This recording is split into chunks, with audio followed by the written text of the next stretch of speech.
Warren, she seems to have made it her job. Who, Pocahontas?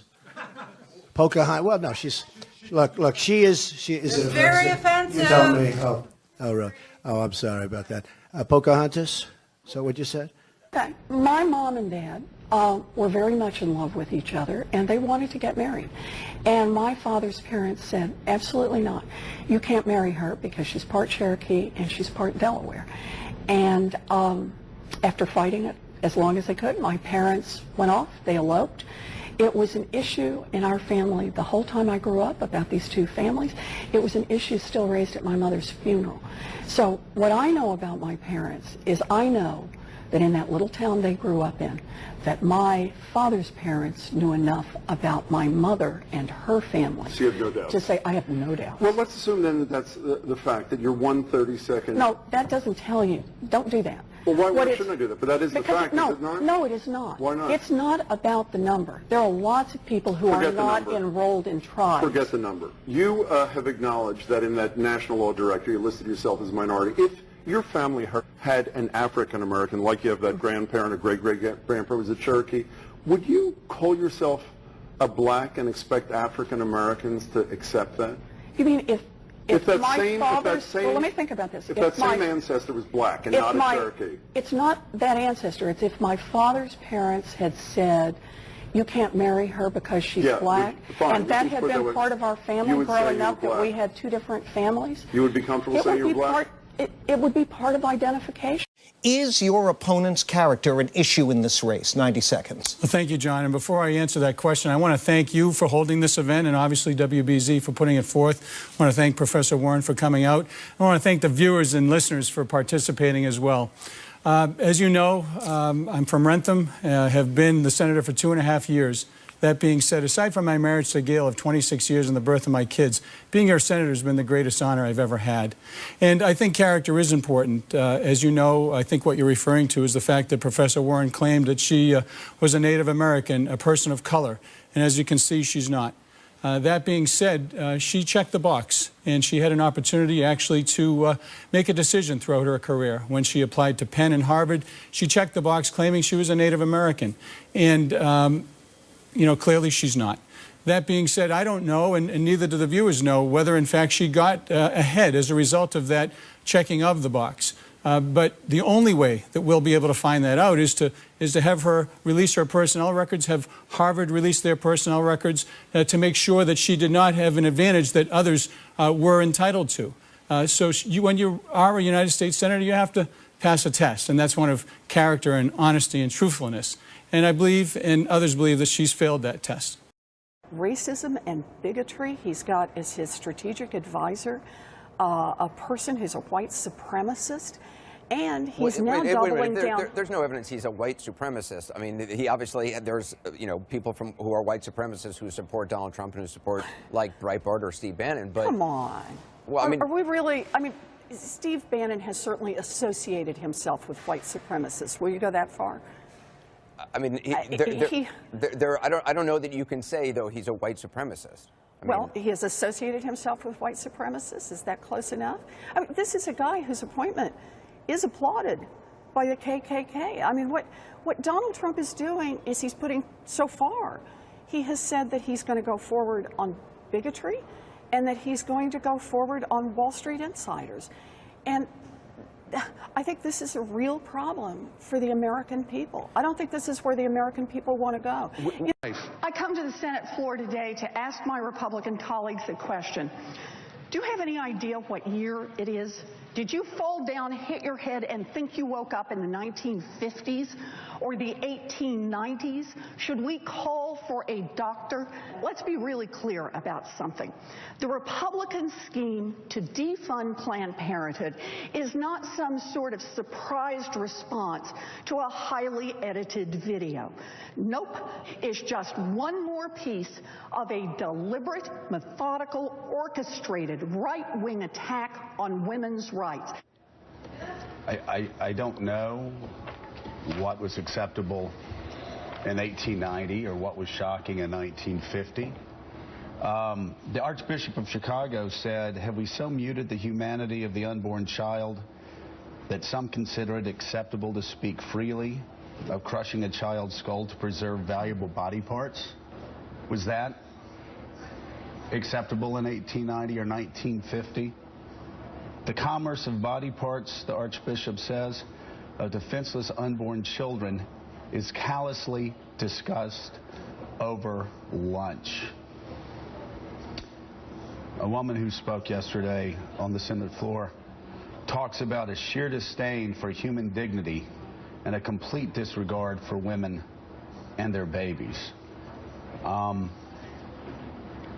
there are pro-choice people who believe fervently in the right of a woman to choose, who are equally repulsed, disgusted by those videos, and more videos are coming out, and they will be worse. They're really bad. They will be worse. And for Elizabeth Warren to try to relate the right of a woman to choose with the horrors and the callousness and the grotesqueness of what was discussed over lunch is really unfortunate. You know, Elizabeth Warren talking about the 1950s and the 1890s, she can talk about it all she wants. There's a great quote. I don't know the source, but it goes something like, just because we are not shocked by what shocked our grandmothers does not mean we are more advanced than our grandmothers. Massachusetts, Elizabeth Warren, to come clean about her history. This whole controversy started a couple of weeks ago when it surfaced that Elizabeth Warren, who was challenging the Republican Scott Brown in Massachusetts for his U.S. Senate seat, has claimed in the past to be a Native American. While she was teaching at Harvard, while she was at another top university, she listed herself. She claimed she did it because she wanted to meet other people who were like her. This is all based on her claim that her great-great-great-grandma may have been Cherokee, something now genealogists have said they have zero evidence of. And we have heard increasing calls from the Cherokee community after new reports suggest that Warren may not have any Cherokee background at all, to have her apologize. Twyla Barnes is a Cherokee genealogist behind the blog Thoughts from Polly's Grandmother. She wrote an open letter to Warren asking for proof of her heritage. Twyla, thank you very much for being here. You know, she maintains that it's been in her family. She's known about it for a long time, and maybe there's no proof of it, but that she is indeed 132nd Cherokee. What say you? No, she's not. I've looked at her documentation. I've looked at her family papers. There's nothing to indicate she's Cherokee. Her family is found nowhere among Cherokee records. What about the great-great-great-grandma, Sarah Smith, O.C. Sarah Smith, who first we were told that in a marriage application, marriage license application, she was listed as Cherokee. Now that we're being told there's really no proof of any of that. The application does not say Cherokee anywhere on it. It has his name and his mother's name as O.C. Smith. It doesn't even have Sarah on it. It just has O.C. Smith, and there's no Cherokee. This woman, Senator Elizabeth Warren from Massachusetts, is emerging as the face of liberal America. Some in the leftist media do not trust Hillary Clinton, believing she's too socially moderate and too hawkish in the war on terror. So, Senator Warren is receiving adoring coverage. It is being encouraged to run for president on the Democratic ticket by the likes of the far-left website Move On. The senator is an interesting woman. She spent nearly 20 years teaching at the Harvard Law School and once claimed to be of Cherokee descent. That came back to bite her. As the Boston Herald reported, she has no Native American heritage. Nevertheless, she easily defeated Scott Brown and is now ensconced in the Senate. Ms. Warren despises Wall Street and big banks, saying they have rigged the capitalistic system. At one time, she questioned why there were no mass indictments of bankers after the economic crash of 2008. In fact, she's not a big fan of capitalism in general. There is nobody in this country who got rich on his own. Nobody. You built a factory out there, good for you, but I want to be clear, you moved your goods to market on the roads the rest of us paid for. Yep. You hired workers, the rest of us paid to educate. Now look, you built a factory and it turned into something terrific or a great idea. God bless. Keep a big hunk of it. But part of of the underlying social contract is you take a hunk of that and pay forward for the next kid. And Donald Trump aggressively disrespects more than half the human beings in this country. He thinks that because he has money, that he can call women fat pigs and bimbos. He thinks because he is a celebrity, that he can rate women's bodies from 1 to 10. He thinks that because he has a mouthful of Tic Tacs, that he can force himself on any woman within groping distance. Well, I got news for you, Donald Trump. Women have had it with guys like you.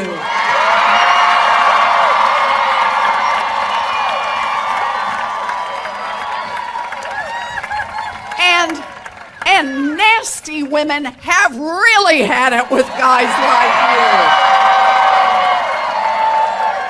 Yeah. Get this, Donald. Nasty women are tough. Nasty women are smart.